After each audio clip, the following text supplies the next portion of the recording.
So guys, இந்த படத்தை பார்த்து எனக்கு 2 நாளா தூக்கமே இல்லை. ஏன்னா அந்த அளவு இந்த படத்தோட விஷுவல் வந்து ஓடிக்கிட்டே இருக்கு, ஒரு மாதிரியா இருக்கு. ஸோ காய்ஸ், இன்னைக்கு நம்ம என்ன படத்தை பத்தி பார்க்க போறோம்னா, இந்த கேர்ள் ஃப்ரெண்ட் அந்த படத்தை பத்தி தான் பார்க்க போறோம். நம்ம நேஷனல் கிரஷ் நடிச்சிருக்காங்க அப்படிங்கறதுக்காக அந்த படத்தை போய் பார்க்க போனேன். ஆனா படம் பார்த்ததுக்கு அப்புறம் தான் எனக்கே தெரிஞ்சு இவ்வளவு தூரம் வருத்தமா இருக்கும் அப்படிங்கிறது. கண்டிப்பா அந்த படத்தை பார்த்துருக்கவே மாட்டேன். ஏன்னா சீரியஸா சொல்லணும்னா, ஒரு ஒரு ஒரு பொண்ணை நம்ம எவ்வளவு தூரம் அந்த லவ் பண்றோங்கிறதுல எவ்வளவு ப்ரெஷர் பண்றோம், எவ்வளவு தூரம் கஷ்டப்படுத்துறோம், எவ்வளவு கண்ட்ரோல் பண்றோம் அப்படிங்கிறத அந்த படம் பார்த்ததுக்கு அப்புறம் ரொம்ப வருத்தமா இருந்துச்சு. என்னடா இது அப்படிங்கிற மாதிரி ஃபீலா இருந்துச்சு.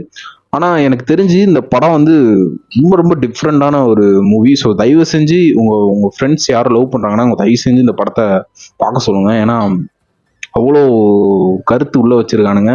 முடியல, அவ்வளோ வழி. இந்த வீடியோ ஃபாலோ பண்ணுங்க, சப்ஸ்கிரைப் பண்ணுங்க.